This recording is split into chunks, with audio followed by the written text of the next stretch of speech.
नमस्कार मोर ओडिशावासी समस्त को जय जगन्नाथ।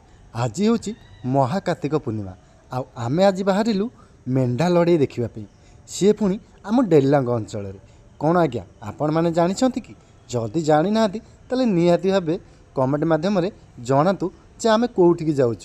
हाँ ना ना मु आपन को कहीदे आमे कौटिकी जाऊँ। सी हूँ आम डेलांग अंचल कुआपदा ग्राम को। हाँ आज्ञा प्रत्येक वर्ष कार्तिक पूर्णिमा एठी मेंढा लड़ाई करा जाए। आपण माने तो देखी पार्थुबे पहाड़ उपरे एते लोक मेंढा लड़ाई देखिबा पे। कौन सांग माने आपण माने केबे आसी नांती ताले प्रत्येक वर्ष कार्तिक पूर्णिमा को एठिके आसंतु मेंढा लड़ाई देखिबा पे। आमे तो भाई एते लोक देखि काबा हे गेलु। चालो टिके महाप्रभु को दर्शन करि आसीबा। माने बणी बक्रेश्वर एही प्रभुंकर बहुत महिमा अछि।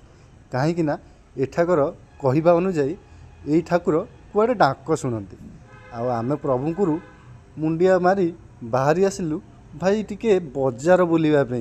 माने भाई मीना बजार एठी भाई मीना बजार बेली बहुत दुकान गुड़िए पड़ी। आमे तो भाई मन आमर मेंढा पाखे कहीं एते बड़ बड़ मेंढाकर सिंग देखी आमे पूरा काबा हो गलु। आमे तो केबे हेले मेंढा लड़ाई देखी नथिलु। जदि आपण देखिबा चाहूँगी ताले सबु वर्ष कार्तिक पूर्णिमा को डेलांग अंचल कुआपदा ग्राम को आसतु। भाई माने आपण माने शह शह संख्यार एठी माने बहुत बड़ बड़ मेंढा देखिपारे।